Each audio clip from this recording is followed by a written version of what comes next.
Masret Psachim Davar, et nous commençons 3 lignes avant la fin de la page précédente. Hanicha leman de'amar davar agorem le mamon ke mamon dami. Donc nous avons vu dans le daf précédent le din, l'interdiction d'avoir du chametz chez soi, même si ce chametz est le chametz d'un non-juif, lorsque on a pris une responsabilité sur ce chametz et qu'en cas de perte ou de vol, on doit rembourser ce chametz au non-juif. Dans ce cas-là, nous avons l'interdiction de garder ce chametz à la maison. Dans le cas où on n'a pas pris de responsabilité de harayut, nous avons vu que c'est permis d'avoir du chametz d'un non-juif à la maison, et pas seulement, comme la Gemara avait dit, d'un non-juif qui n'est pas sous ta main et que tu n'as pas conquis, mais même un non-juif qui est chez toi, que tu as conquis, c'est-à-dire, nous ne l'avons pas dit hier, mais c'est le ger toshav. Donc le ger toshav, c'est l'habitant en Eretz Israël, le non-juif, mais qui est soumis à toi. J'aurais pu croire, comme l'Agman l'avait dit, que c'est ton mammon, c'est comme ton argent. Malgré tout, c'est permis étant donné que tu n'as pas pris de responsabilité vis-à-vis de ce chametz. La Gemara nous avait même rapporté que Rava avait dit aux habitants de Mechouzé de brûler le chametz qui servait aux soldats, puisque les habitants de Mechouzé avaient une responsabilité sur ce chametz en cas de perte ou de vol. Donc c'est comme le chametz, ils devaient l'enlever. Alors la Gemara continue et nous dit, on comprend, Hanicha, les man de Amar, d'avar agorem les mamon ke mamon dame. C'est-à-dire, nous avons toute une marloquette concernant d'avar agorem les mamon. Par exemple, dans le cas où un homme vole des korbanot. Nous savons que toute personne qui vole, comme c'est marqué dans la Torah, et qu'on l'a attrapé avec l'objet volé, il devra payer le double kefel. Si un homme a volé au Bet Hamikdash ou Hekdesh, il n'y a pas de kefel. Le kefel, ce n'est pas pour Hekdesh. Dans le cas où un homme vole un korban, le korban, son propriétaire, une fois qu'il a sanctifié la bête, il l'a désigné, la bête est Kodesh, elle appartient au Bet Hamikdash. Le propriétaire de la bête n'a plus vraiment de balo de propriété sur cette bête. Donc, si quelqu'un vole ce korban, doit-il payer, si ensuite on l'attrape avec le korban chez lui à la maison, doit-il payer le kefel ou pas? Nous avons une marloquette. Rabbi Shimon nous dit que par exemple, dans des kodashim, chez Chayav Bachayutam, c'est-à-dire que le propriétaire responsable doit amener un autre korban. Puisque ce korban a été perdu ou volé, il doit amener un autre korban. Donc lorsque je lui ai volé ce korban, en vérité, c'est pas seulement le korban que je lui ai volé aussi ce korban qui n'est pas à lui, c'est vrai, mais qui représente de l'argent, puisque maintenant que je lui ai volé, il doit acheter un autre korban, il doit apporter un autre korban. Donc ce n'est pas du mammon, ce n'est pas son argent, mais c'est gorem les mammon, ça entraîne de l'argent, ça entraîne au propriétaire une dépense supplémentaire. Donc d'avar à gorem les mammon, nous avons une marloquette, est-ce que c'est que mammon damé? Donc d'après Rabbi Shimon, puisque le propriétaire est Bahayutan, donc c'est comme si je lui ai volé son argent, je devrais payer le kefel, alors que d'après les Chachamim, d'avar à gorem les mammon n'est pas que mammon damé, puisque c'est une béma kodesh, de kodashim, je n'ai pas d'obligation de payer le kefel. Alors la Gemara reprend et nous dit, après tout ce chametz, il appartient à un non-juif, il ne m'appartient pas. Mais je suis responsable de ce chametz. Si ce chametz se perd, je devrais rembourser au non-juif ce chametz. Donc le chametz en lui-même n'est pas le mien, mais il est gorem les mammon. Si le chametz se perd ou est volé, je devrais rembourser au non-juif du chametz. Et donc nous dit la Gemara, celui qui pense que d'avoir un gorem les mammon que mammon damé, ce qui n'est pas mon argent, mais qui va m'occasionner une dépense si cet objet se perd ou est volé, et qu'on considère que c'est que mammon damé comme mon argent, donc je comprends que si j'ai pris une responsabilité vis-à-vis de ce chametz, c'est interdit. Puisque c'est vrai que le chametz c'est le chametz du non-juif, mais je risque si ce chametz est perdu, de payer. Donc c'est que mammon, c'est comme si c'est mon argent. Elle a les mandamar laf ke mammon damé, mais d'après celui qui dit que laf ke mammon damé, donc ce n'est pas comme de l'argent, ce davar agorem, même si ça va m'occasionner une dépense, ce n'est pas considéré ce chametz comme mon mammon. Devant l'agma maïkale mimar. Alors pourquoi est-il interdit? C'est vrai que j'ai pris une responsabilité, mais le chametz ne m'appartient pas. L'agma répond, shane achad amar lo imatse. Là-bas, c'est-à-dire dans ce cas-là, dans le cas du chametz, la Torah précise lo imatse. Le passouk nous dit, nous avons un passouk en plus, comme nous l'avons vu dans la Braïta. Le passouk nous apprend que même dans ce cas-là, on est chayav. Donc c'est la Torah qui nous le dit, même si, c'est vrai, ce n'est pas mon chametz. Oui, Kadamre, d'après une autre version, nous allons dire la même chose, mais dans un autre sens. Donc là, on va passer, d'abord, d'après le mandamar, laf kemamundame, c'est-à-dire au contraire. On peut comprendre la braïta, c'est-à-dire on comprend pourquoi nous avons besoin d'un passouk, lo imatse, pour nous dire que bien que ce chametz ne t'appartient pas, et que d'avoir agorem les mamon laf kemamundame, d'après ce mandamar, donc ce n'est pas ton argent, malgré tout, la Torah t'interdit de posséder ce chametz. Donc après ce mandamar, je comprends pourquoi la Torah me dit tu as l'interdiction de garder ce chametz. Donc à une nous commençons d'avav lo imatse. C'est pour ça que j'ai besoin d'un passouk. Parce que si je n'avais pas ce passouk, étant donné que c'est laf qui m'amondame, ce n'est pas mon chametz, je ne suis pas chayav. Mais elle a les mandamar qui m'amondame, d'après celui qui dit, d'après Rabbi Shimon qui pense que Kemamondame, c'est-à-dire que ce chametz est considéré comme mon argent, puisque si je le perds ou il m'est volé, je dois le rembourser. Alors demande la Gemara lo imatse lamali, pourquoi ai-je besoin d'un pasouk? C'est évident que je suis chayav, j'ai l'interdiction de le posséder, puisque ce chametz représente de l'argent pour moi. Donc pourquoi ai-je besoin d'un pasouk? Et là la Gemara va répondre et nous dire itzterir. On a besoin malgré tout d'un pasouk. Ça, Kadata Ramina, j'aurais pu croire. C'est vrai que ce chametz, si on te le vole ou bien tu le perds, tu devras le rembourser. Mais pourtant, pour l'instant, oil, puisque verita darbene, si le chametz est là et qu'il n'a pas été volé, il n'a pas été perdu à darbene, tu le rendras tel quel. Donc tu le rendras, le chametz, tel que tu l'as reçu. Donc nous dit la Gemara, la virshuteka, et j'aurais pu dire que même d'après celui qui pense que d'avar agorem le mamon ke mamon dame, et ce chametz, c'est après tout comme ton argent, puisque sinon tu es chayav. Mais malgré tout, tant que je ne l'ai pas perdu, je ne suis pas chayav, je peux lui rendre le chametz, et le chametz appartient aux non-juifs. Donc j'aurais pu croire que la virshuteka n'est pas dans ma position, dans mon domaine, et je n'ai pas d'interdiction de le posséder, kamash malan. Donc là, c'est pour cela que j'ai besoin du pasuk lo imatse pour me dire j'ai malgré tout l'interdiction de posséder un tel chametz. Donc la Gemara en vérité nous explique juste pourquoi ai-je besoin d'un passouk de lo imatse. Mais de toutes les manières, donc on reste avec ce que nous avons vu dans la Braïta, le chametz, chez Yesh alav achariyut, j'ai la responsabilité de ce chametz, j'ai l'interdiction de le posséder. S'il n'y a pas de achariyut, je n'ai aucune interdiction. Comme nous allons le voir, un non-juif qui rentre avec un morceau de pain chez moi pendant Pessah, je ne transgresse pas, balira ou balimatse, le chametz ne m'appartient pas, je n'ai pas de responsabilité, donc je n'ai pas l'interdiction de laisser rentrer un non-juif avec un morceau de chametz chez moi. La Gemara continue, Bohémine Mirava, puisque nous avons parlé de ce d'abord agorem les mamon, et que parfois je peux rendre le chametz s'il est encore BN. La Gemara va dévier, nous allons prendre un exemple concernant le din de Bechora. La Gemara nous dit Behemat Arnona. Nous savons que toute bête qui a eu un petit, le premier, le Bechor, est considéré comme Kodesh, on devra le sacrifier même au Beth Amikdash. Mais l'obligation de Bechor, c'est seulement si la bête appartient à un Israël. Comme Rashi nous rapporte le Pasuk, qui lit Kol Bechor Be Israël.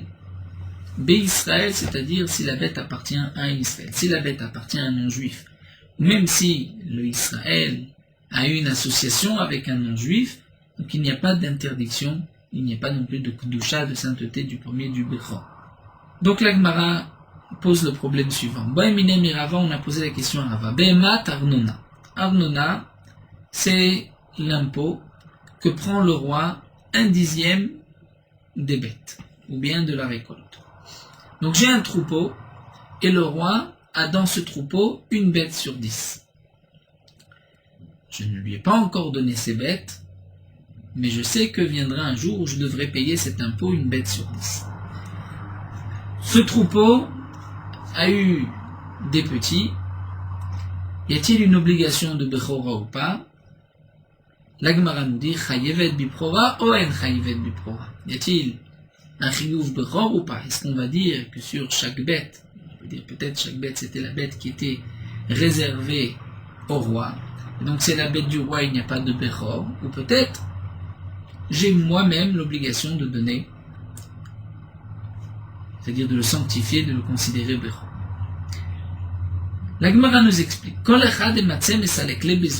si j'ai la possibilité de donner de l'argent au roi et de garder mes bêtes, Lokamevailan. Dit la Gemara, dans ce cas-là, je n'ai pas de question. C'est sûr des Chayav qu'il y a une obligation de Bechor. Pourquoi? Puisque le roi n'a pas de prise sur une bête particulière, je peux lui donner de l'argent.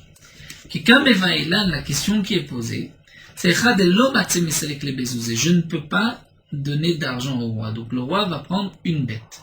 Maï, Amari, où il leur a répondu Petura. Il y a un tour, on est dispensé de Bechor. Puisque chaque bête, peut-être que le roi va prendre cette bête. Natania Chayevet. Pourtant, nous avons une braïta au Chayevet. Donc c'est marqué qu'il y a un chiyuv sur ce troupeau. L'agma répond, attendez-moi, c'est ça les clés. On parle dans le cas où là-bas il a la possibilité de donner de l'argent à la place des bêtes. Mais lorsque le roi ne prend que des bêtes, une bête sur 10, donc tout le troupeau est dispensé de Bechor. Et Kade Amré, ou d'après une autre version, Amar Rava Ravadi Behema Tarnona Ptura Mina Prora. Rava lui-même a dit que la Behema de Arnona, c'est-à-dire le troupeau, est dispensé de Bechor. Et même si j'ai la possibilité de donner de l'argent au roi, malgré tout, tant que je n'ai pas donné d'argent, le roi a un droit de prendre 1/10 de mon troupeau, eh bien, mes bêtes sont dispensées de négation de pro. Alors que Isat Arnona, si c'est une pâte que le Israël a lui-même pétri, donc il y a peut-être une obligation de chala, mais il a une obligation vis-à-vis du roi de lui donner aussi un impôt sur la pâte sur le pain. Eh bien, malgré tout, Isat Arnona Chayevet Bechala, il y a une obligation de chala. C'est-à-dire que Rava nous dit, bien que Bemat Arnona, nous avons vu que puisqu'il y a la main du roi dans ce troupeau, donc le troupeau est dispensé de Bechora, malgré tout, pour la pâte, il y a une obligation de chala. Et la Gemara explique, va falgav de l'omatse mesalekle.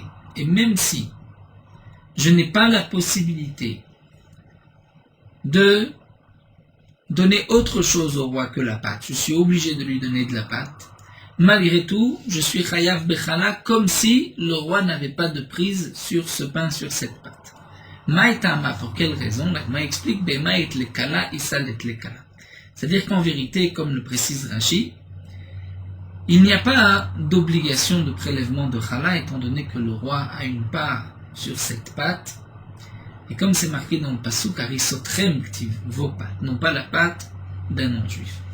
Mais malgré tout, il y a une obligation de prélever la chala à cause du maritain, c'est-à-dire celui qui voit quelqu'un pétrir et ne pas prélever la chala, il va se dire, tiens, cet homme-là mange sans avoir fait le prélèvement de chala. Il ne va pas penser que peut-être cette pâte est une pâte qui est destinée au roi. Donc que le roi a une part dans cette pâte. Pourquoi? Parce que nous dit la Gemara, Isalet lekala, il n'y a pas de col. Personne ne sait que cette pâte, le roi va prendre une part de cette pâte. Alors que pour un troupeau, une bema, it lekala, c'est-à-dire tout le monde sait, il y a un col, une rumeur, on sait que le roi va prendre des bêtes de ce troupeau.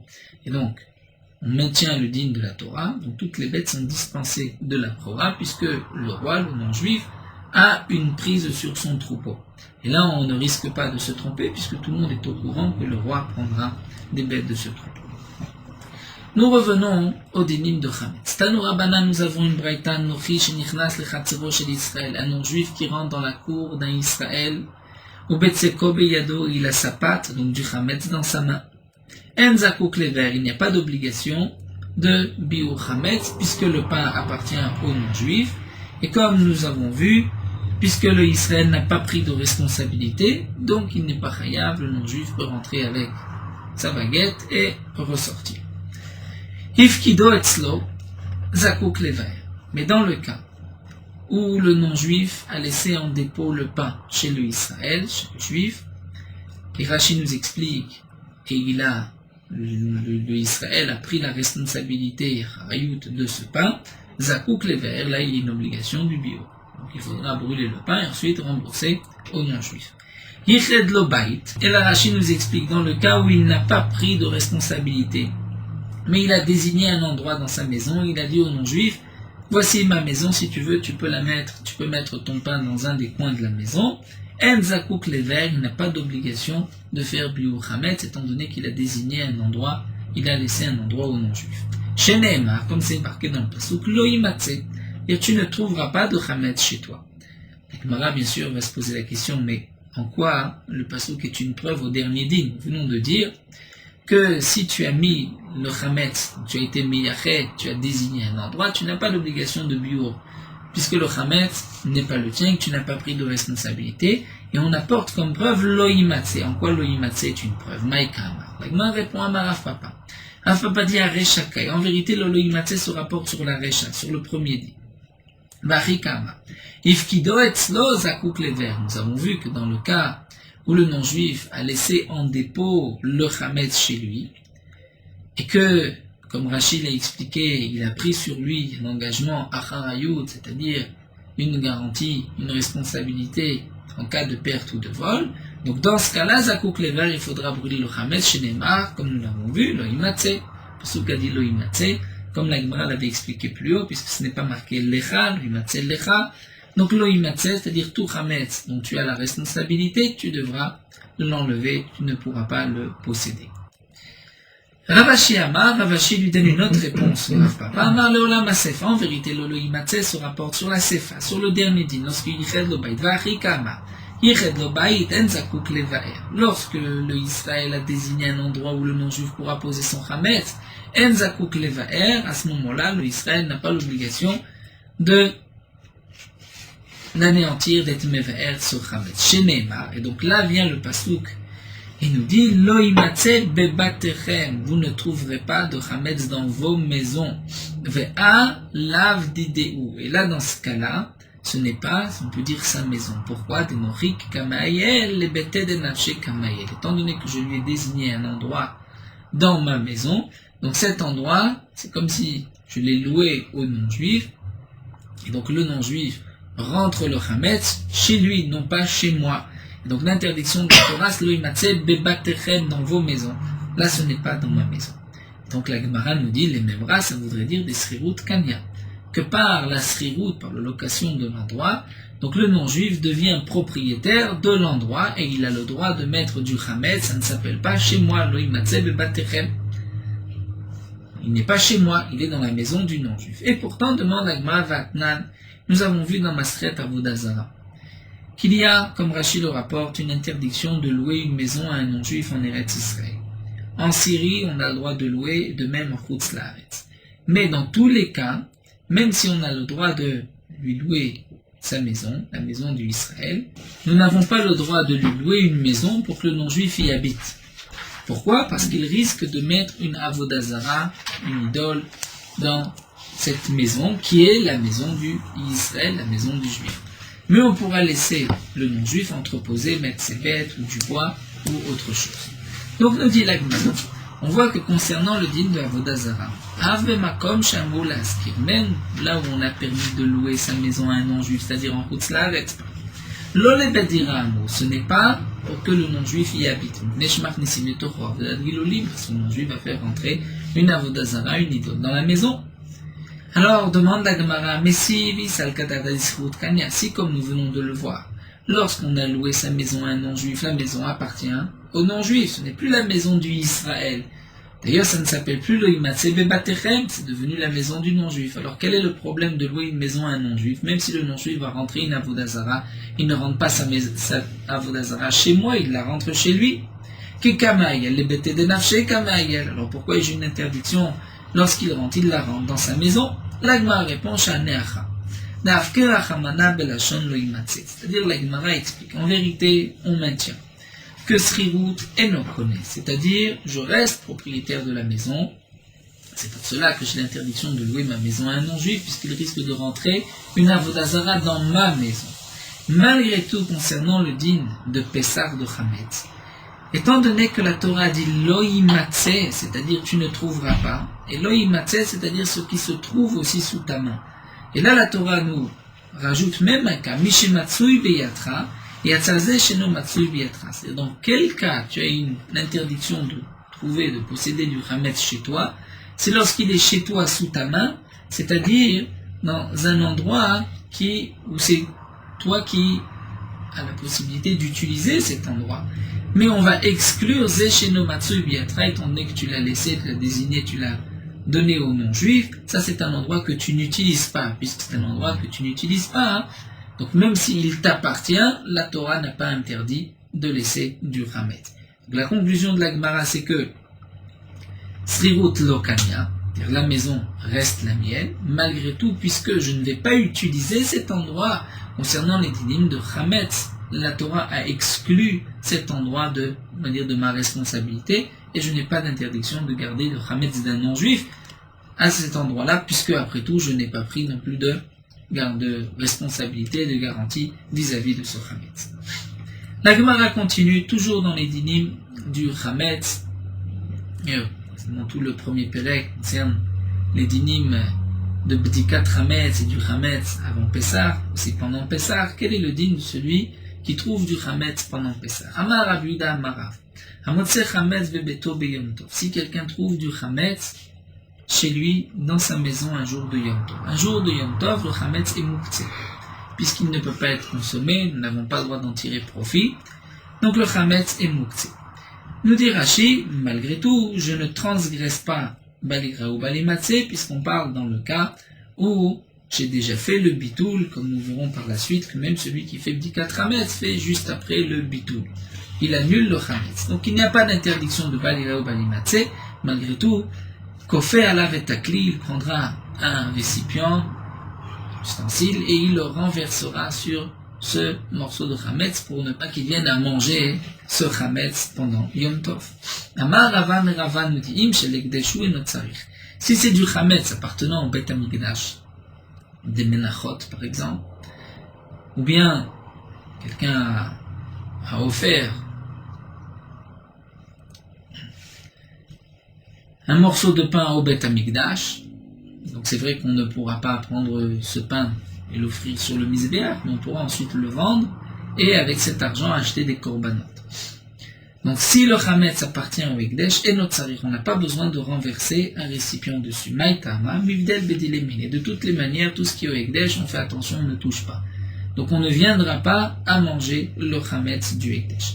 Vama Rabbi Yehuda Amarav, un autre enseignement de Rabbi Yehuda Amarav. Chametzo shel nochi. Si quelqu'un a chez lui le Chametz d'un non-juif, nous dit Rashi, qui a entreposé chez lui, et un Chametz sur lequel je n'ai pas pris cet homme n'a pas pris de responsabilité et de garantie, donc il a le droit de laisser le Chametz du non-juif chez lui, malgré tout, c'est le mechitza sarat fachim. Il faudra faire des mechitzot, c'est-à-dire une cloison de 10 fachim, mishum eker, comme souvenir, pour savoir, ça c'est le Chametz du non-juif, et je ne vais pas le manger. Veim shel ekdeshu enot tzarich. Et si c'est du Chametz appartenant au Beit Hamikdash, qui est chez moi, donc je ne transgresse pas non plus, mais je n'ai pas besoin de mettre une mechitza, maïtama, mivdel bedilei nishmine, puisque de toutes les manières, les gens ont l'habitude de faire attention de ne pas toucher tout ce qui est au Beit Hamikdash. Rashi précise que dans le premier cas, pendant Yom Tov, on ne peut pas faire de mechitza. Donc c'est pour cela que, Kofé alav et takli, on renversera un récipient. La Gemara continue, un autre enseignement de Rabbi Yehuda au nom de Rav. Hamefaresh vayotse beshayara. Celui qui sort de la terre, qui prend le bateau, qui va en voyage dans la mer, vayotse beshayara, ou bien il sort avec une caravane, il s'éloigne de sa maison. Kodem Shloshim Yom, avant 30 jours de Pessah, En Zakouk Lever, il n'a pas d'obligation de faire Biur Hametz, d'aller vérifier son Hametz chez lui. Tor Shloshim Yom, dans les 30 jours, Zakouk Lever, il a l'obligation de faire un Biur Hametz, d'enlever tout Hametz avant de partir. Amar Abaye nous dit, Adamarta Tor Shloshim Yom, Zakouk Lever, est-ce que tu as dit que si quelqu'un part dans les 30 jours avant Pessah, il doit enlever tout Hametz, lo Amran, ceci n'a été dit, la Shedato Larzor, seulement dans le cas où il a l'intention de revenir pendant Pessah. Donc il risque de trouver du Hametz. Donc il doit être Mevaer avant. Avalen Dato Larzor, mais si quelqu'un n'a pas l'intention de revenir pendant Pessah, mais après Pessah, En Zakouk Lever, il n'a pas l'obligation de faire Biur Hametz. Amar le Rava, mais Rava lui dit, Veidato Larzor, le Merosh Hashanah, mais s'il a l'intention de revenir pendant Pessah, donc même s'il part 6 mois avant Pessah, mais lorsqu'il reviendra à ses Pessah, il risque ensuite de se trouver avec du Hametz, et donc de transgresser, ou de, même s'il va faire Bitoul, mais il risquera de le manger. Donc il y a une obligation de Biur Hametz. Donc ce que nous a dit Abaye ne correspond pas, et là Rava, donc Rava reprend et dit, il faut le dire différemment. Et dire ainsi. En vérité, dans les 30 jours, il y a une obligation que cet homme revienne pendant Pessah ou qu'il ne revienne pas pendant Pessah. Dans tous les cas, il a l'obligation de faire Biur Hametz. Seulement, sur ce que nous avons dit, Hadamarta Kodem Shoshim Yom En Zakouk Lever, si quelqu'un part avant Pessah, 30 jours avant Pessah, il n'a pas d'obligation d'enlever son Hametz, Lo Amran la chaîne d'Ato Larzor. Ceci n'a été dit que lorsqu'il n'a pas l'intention de revenir pendant Pessah. L'Ato Larzor, là, Philom Rosh Hashanah Zakouk Lever. Depuis Rosh Hashanah, il a l'obligation de faire Biur Hametz, d'enlever son Hametz, puisqu'il va rentrer pendant Pessah, il rentrera chez lui. Dans le cas où quelqu'un sort de chez lui les 30 jours avant Pessah, même s'il ne reviendra pas pendant Pessah, étant donné que, comme nous allons le voir, les 30 jours avant Pessah, puisque, comme l'Agman nous dira, on est Shoalim et Dorshim Bilchot à Pessah, on commence déjà à poser des questions, à étudier les halachot de Pessah, donc on est déjà dans l'obligation de faire Bdikat Hametz. Et donc, même si on ne passera pas Pessah chez soi, on devra faire Bdikat Hametz, Biur Hametz avant de partir. Si quelqu'un ne passe pas Pessah chez lui, il a l'obligation, même s'il part 10 jours avant Pessah, de faire Bdikat Hametz avant de partir.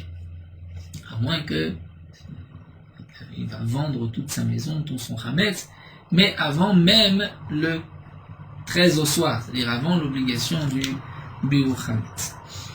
Ve'azde Rava letame, et nous dit la Gemara, Rava va selon un autre enseignement, ce qu'il a dit par ailleurs, d'Amar Rava. Aose beto otsa, celui qui fait de sa maison un otsa, il va mettre des fruits de la récolte et qu'il y a sur le sol du Hametz. Donc lorsqu'il va entasser toute sa récolte, le Hametz est comme nous dit Rashi, ce que nous verrons plus tard, un Hametz Shnafla Alav Mapolet, lorsqu'il y a un éboulement et qu'il y a du Hametz en dessous, Hareu Kemevoa, puisque toutes les pierres recouvrent ce Hametz. Donc lorsque quelqu'un a du Hametz et qu'ensuite il va mettre des tas de fruits, du blé sur son pain, donc il ne peut pas accéder à arriver au Hametz, c'est comme s'il y a eu du Hametz. Mais tout ceci n'est dit, nous dit Rava, seulement Kodem Shloshim Yom, lorsque c'est 30 jours avant Pessah, En Zakouk Lever, il n'y a pas d'obligation d'enlever d'abord le Hametz avant de mettre sa récolte. Mais Tor Shloshim Yom, dans les 30 jours, Zakouk Lever, il doit faire d'abord Biur Hametz avant de mettre sa récolte, puisque là il a déjà une obligation dans les 30 jours de Bdikat et de Biur Hametz. Le Kodem Shloshim Yom, et même lorsqu'il fait de sa maison une réserve 30 jours avant Pessah, Namelo Amran Lachendato Lefanoto. Seulement dans le cas où il n'a pas l'intention d'enlever ensuite toute sa récolte de sa maison. Avaldato Lefanoto, Afilo Kodem Shloshim Yom, même s'il met 3 mois avant Pessah, étant donné qu'ensuite il va enlever cette récolte, donc il risque de retrouver son Hametz et de transgresser l'interdiction de Hametz, donc il devra, avant de poser sa récolte, enlever tout Hametz. Alors la Gemara nous demande, pourquoi c'est 30 jours? Pourquoi nous avons une obligation 30 jours avant Pessah, il y a une obligation de B'tika de Biur Hametz, et que même dans le cas où je ne passe pas Pessah, chez moi j'ai l'obligation de faire Biur Hametz avant de partir. La Gemara nous dit qu'il est Tania. Nous avons une braïta, Shoalim Vedorshim Bilchot à Pessah, Kodem à Pessah Shoshim Yom. Shoalim, on pose des questions, Vedorshim, on enseigne, Shot, concernant les Ilchot à Pessah, avant Pessah, 30 jours avant Pessah. Et comme Rachid l'avait expliqué plus haut, puisque nous avons une obligation de Shoalim Bilchot à Pessah 30 jours avant, donc nous avons depuis Purim l'obligation de faire attention à tous les dinim de Pessah et donc même des 4 Hametz et Biur Hametz. Mais Rabbi Shimon ben Gamliel Omer, Shte Shabbatot, 2 semaines avant Pessah et non pas 30 jours avant Pessah. Maïtama de Tanakama, quelle est la raison de Tanakama et quelle est la raison de Rabban Shimon Gamliel? Nous tournons la page et la Gemara nous explique. D'après Tanakama, pourquoi un mois? Sharem Moshe Omed de Pessah Rishon Nazir al Pessah Sheni. Moshe Rabbeinu, au moment du premier Pessah, il était en train d'enseigner. C'était le jour le moment de Pessah Rishon. Et il y avait parmi les Bnei Israël des hommes impurs qui ne pouvaient pas faire le premier Pessah. Ils se sont présentés à Moshe Rabbeinu et ensuite Moshe Rabbeinu leur a enseigné l'obligation de faire Pessah Sheni. Pessah Sheni, c'est un mois plus tard, mois de Iyar.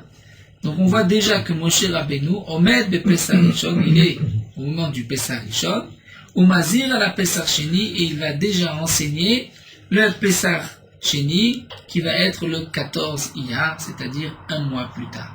Chez Nehemar, comme c'est marqué, Yassou Bnei Israël et Tapassar Be'umado, les Bnei Israël ont fait le Korban Pessah en son temps, et c'est marqué juste après, Vektiv, Ve'i Anashim, Ashayut Memne Meshadam, il y avait des hommes qui étaient impurs. Donc c'était le 14, il y avait des hommes impurs qui ne pouvaient pas faire le Korban Pessah. Ils se sont présentés à Moshe Rabbeinu, et Moshe Rabbeinu leur a enseigné les halachot de Pessah Sheni.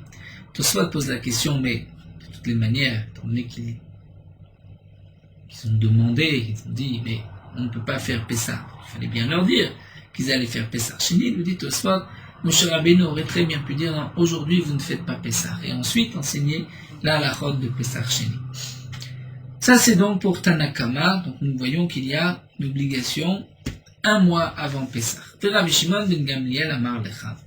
Rabbi Shimon Gamliel nous dit en vérité, Aïde d'Aïre bemile de Pisra, Masik Léou l'école mile de Pisra. Nous dit Rabbi Shimon Gamliel, nous n'avons pas de preuve du Pessah Betouma, du Pessah Sheni, puisqu'étant donné que Moshe Rabbeinu était déjà occupé tous les dinim de Pessah, donc il a tout enseigné d'un coup, même les dinim de Pessah Sheni. Mais nous n'avons pas d'obligation d'enseigner à l'avance, un mois à l'avance, la halachot de Pessah. Maintenant revenons à Rabban Shimon Gamliel. Restons à Rabban Shimon Gamliel, revenons à la raison de Rabban Shimon Gamliel. Maïtama de Rabban Shimon Gamliel. Sharem Moshe, nous dit l'Agma. Donc pourquoi Rabban Shimon Gamliel c'est 2 semaines? Puisque Moshe Omed Berosh HaChodesh, on va dire à la Pessah, nous avons un passouk où Moshe, le jour de Rosh Chodesh Nissan, était déjà en train d'enseigner la halachot de Pessah. Chez Nehemar, c'est marqué dans le passouk HaChodesh Hazel Lachem Rosh Chodashim. Donc c'était au début Rosh Chodesh, a priori du mois de Nissan. Ce mois, c'est le premier des mois, lorsque les Israël étaient encore en Égypte, Vektiv, et c'est marqué d'Aberou el Koladat, Israël, les morts, parlaient à toute l'assemblée d'Israël en disant, Bassor la Chodesh Hazé, le 10 du mois, Veikou la Emishsel et Betavot, chacun prendra un Korban Pessah et l'attachera au pied du lit pendant 4 jours, et ensuite ils feront le Korban Pessah. Donc, Moshe Rabbeinu en Égypte, le jour où Chodesh Hazé Lachem, donc a priori Rosh Chodesh, c'est pas marqué Rosh Chodesh, mais certainement que c'est Rosh Chodesh. Donc Moshe Rabbeinu enseigne déjà la halachot du Korban Pessah qui a lieu 14 jours plus tard, donc 2 semaines plus tard. Mais là la Gemara demande au Mimaï de Bereshiach Hakai. La Gemara demande à Rabban Shimon Gamliel, mais qui t'a dit que c'était Rosh Chodesh? Peut-être c'était le 4 ou le 5 du mois, ce n'est pas marqué le premier du mois. Et là, Amar Rabba Barshmi, Mishmed Rabna Meach, on l'apprend de là. Vaïda Barashem El Moshe Bembar Sinai. C'est marqué que Hachem a parlé à Moshe dans le désert. Bashana Hashenit, la 2e année. Bachodesh Harishon, le premier mois, c'est-à-dire le mois de Nissan. Vektiv, c'est marqué Veyasu Bnei Israël et Tapassar Bemoado. Je vous dis, les Bnei Israël feront le Korban Pessah en son temps. Donc on voit que aussi, 2 semaines avant, on nous parle des halachot de Pessah. Mais la Gemara dit aussi, ce n'est pas marqué le premier du mois, c'est marqué le premier mois. Mais peut-être que c'était le 4 ou le 5.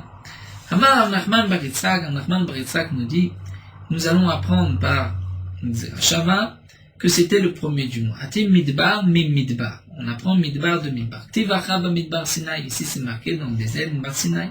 Le ktivatam là-bas c'est marqué Vaidaber Hashem el Moshe ben midbar Sinai be'oel moed. Dans le midbar Sinai, dans l'oel moed. Be'echad la chodesh hasheni. Le premier du deuxième mois, le premier du mois de Iyar. Donc là-bas, c'est marqué dans la Torah le premier du mois d'Iyar. Be'echad la chodesh hasheni, c'est marqué aussi ba midbar. Donc mallan berosh chodesh, afran berosh chodesh. Donc même le pasuk Vaidaber Hashem Moshe b'midbar Sinai bashana hashenit b'chodesh harishon, ce n'est pas précisé quel jour, mais puisque c'est marqué b'midbar, donc je vais dire que c'est Rosh Chodesh. Donc là, la Gemara a expliqué d'après Rabban Shimon Gamliel que nous avons en Mekor une source de la Torah où 2 semaines avant, Akadosh Baruch Hu a ordonné les dinim de Pessah. Déjà parlé, c'était les Bnei Israël à faire le Korban Pessah 2 semaines plus tard. Puisque nous avons rapporté ces psukim, la Gemara va poser une question.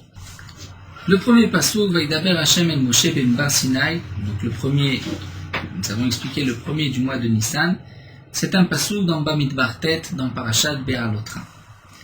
L'autre pasuk, que la Gemara vient de rapporter, Vaidaber Hashem el Moshe b'midbar Sinai poel moed be'echad la chodesh hasheni, le premier du deuxième mois de Iyar, c'est un pasuk dans Bamidbar, donc 2 parashiot avant. Alors demande la Gemara, puisque le pasuk dans Parashat Be'alotra est daté d'avant le pasuk de Parashat Bamidbar, donc pourquoi il est marqué après Parashat Bamidbar? Venirtov demande la Gemara Beresha, le pasuk aurait dû d'abord nous rapporter l'épisode de Chodesh Rishon, du premier mois de Nissan, Vadar Nirtov de Chodesh Sheni. Pourquoi ce qui concerne le premier mois, le Chodesh Nissan, on n'en parle que de parachutes plus loin dans Be'alotra. Amar Rav Menashe bar Tachlifa Mishmei de Rav, Zot Omeret, donc de là nous avons ici une preuve, une notion bien connue, En Mugdam ou Meuchar Batorah. Il n'y a pas d'ordre chronologique dans la Torah. Amar Rav Papa nous dit, Lo Amran et la Petrei Inyane. Lorsqu'on dit En Mugdam ou Meuchar Batorah, c'est lorsque c'est 2 parachiotes. Entre 2 parachiotes, on peut dire qu'il y a une paracha qui avait été enseignée avant l'autre, et la Torah ne suit pas un ordre chronologique. Aval bechad inyana. Mais lorsque c'est la même paracha, inyana, Rashi traduit par la même paracha, maïde mugdam, mugdam, maïde moucha, moucha. C'est-à-dire dans la même paracha. Ce qui est mugdam, c'est mugdam, ce qui est moucha, moucha. C'est-à-dire il y a un ordre chronologique. La preuve, deilotemachi, parce que si tu ne dis pas ainsi, klal ou praten beklal lamashi biprat in ma prat ou klalu. C'est-à-dire, nous avons plusieurs manières d'être d'orège, d'expliquer la Torah, c'est-à-dire de comprendre la Torah, comme nous disons tous les matins dans la Braïta de Rabbi Yishmael, Bishlosh Esrim Mitot la Torah Nidreshet, et il y a klal ou prat, et il y a aussi prat ou klal. C'est-à-dire, lorsque la Torah fait un klal, et ensuite un prat, eh bien on dira en biklal la Hashem prat. Par exemple, la Torah dit, mina be'ema, on pourra offrir un korban, mina be'ema, des bêtes, mina be'emot. Les bêtes signifient même les bêtes sauvages. Et ensuite la Torah précise mina bakar ou mina tson, c'est-à-dire le gros bétail, le menu bétail. Donc c'est seulement le gros bétail, le menu bétail, non pas les bêtes sauvages. Donc au départ la Torah, il y a un klal, c'est-à-dire toutes les bêtes. Et ensuite la Torah précise pas toutes les bêtes, non pas les bêtes sauvages, seulement les bêtes domestiques. Comment pouvons-nous dire qu'il y a un klal ou prat? C'est seulement parce qu'il y a un ordre. Sinon, on ne comprend pas en quoi c'est d'abord le klal et après le prat. Donc, si tu ne dis pas ainsi, klal ou prat, en klal maché be prat, dima prat ou klalou, on n'a qu'à dire que c'est le contraire, c'est un prat ou klal. Ou bien nous voyons parfois le contraire. Dans la Torah, il y a prat ou klal, c'est-à-dire d'abord la Torah précise et ensuite fait un klal. Et le din et le suivant, on a assez klal moussif à la prat. Le klal vient rajouter sur le prat. Alors on n'a qu'à dire aussi, peut-être que din ma klal ou pratouk, c'est le contraire, c'est un klal ou prat. Alors on dit la Gemara Yachi, si c'est ainsi, si tu apportes une preuve que dans le même sujet, qu'il y a Mugdam Mouchar à cause du klal ou pratou. Alors à ce moment-là, même Betrignane, même dans deux parachiotes, on devrait dire la même chose. Nous avons une marloquette lorsqu'il y a un klal et un prat qui sont éloignés. Est-ce qu'on apprend de ce klal ou prat ou pas? Donc celui qui dit qu'on n'apprend pas puisqu'ils sont éloignés. Donc Shapir, je comprends. Pourquoi on ne pourra pas donner les règles de klal ou prat ou de prat ou klal? Puisque peut-être il n'y a pas d'ordre. Et là, les mandamar danin, mais d'après celui qui dit danin, c'est-à-dire que on peut malgré tout apprendre le klal ou prat klal même s'ils sont éloignés. Maïkelimima, comment va-t-il répondre puisque nous venons de dire que dans deux parachiotes il n'y a pas d'ordre? L'agma répond à le mandamar damin anemile bechadinane. Même celui qui a dit danin, c'est lorsque c'est dans la même paracha. Même si les psukim ne sont pas l'un à côté de l'autre. Aval betri, il y en a dans deux parachiotes, là tout le monde est d'accord qu'on n'apprend pas l'un de l'autre, puisque en mugdam mochar batora, donc il n'y a pas d'ordre chronologique, il n'y a pas de klal ou prat ou de prat ou klal. Nous allons nous arrêter ici à Amar Buda Amar.